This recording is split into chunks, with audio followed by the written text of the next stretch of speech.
Peter's earliest memory of seeing his father was when he, at 4 years of age, and Rengi, 2 years younger, were taken on a train journey to visit him in Wellington Hospital. The boys were not allowed into the ward, so Uncle Willie and Uncle Ju put them up on their shoulders, from where, through a window, they caught glimpses of their inert form of the man they were told was their father.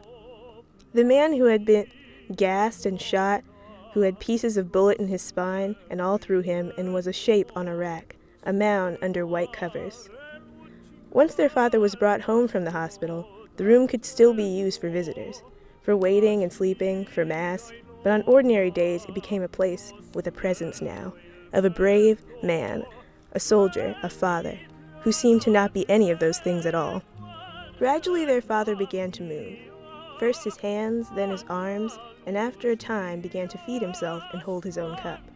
But sometimes he was low and brooding, not wanting what was put before him and not prepared to help himself.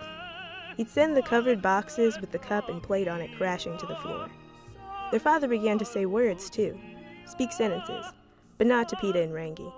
Sometimes Uncle Willie would come and take him off to the rounds, visiting their relatives, and after a while he began to go walking to the beach and paddocks on his own.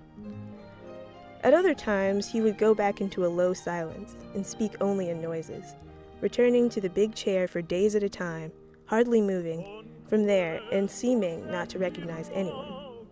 Also there were days or nights where he launched himself out of the chair to choke their mother, break their house to pieces, and attempt to kill them all. On thinking back, it was difficult to remember that there had been quiet times where their father was good.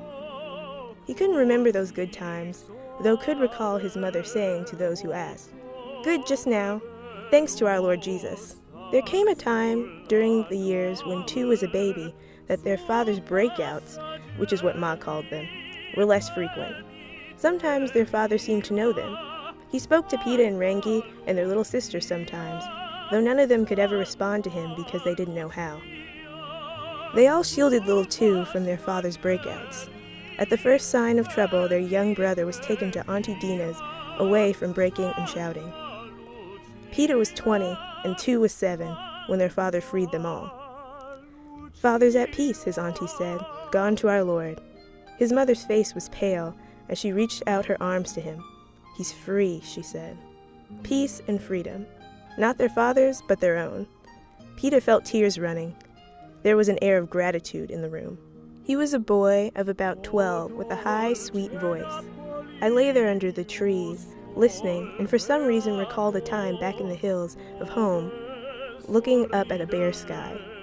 High up against the sky was a bird, sweeping across, turning and sweeping across, all the time rising.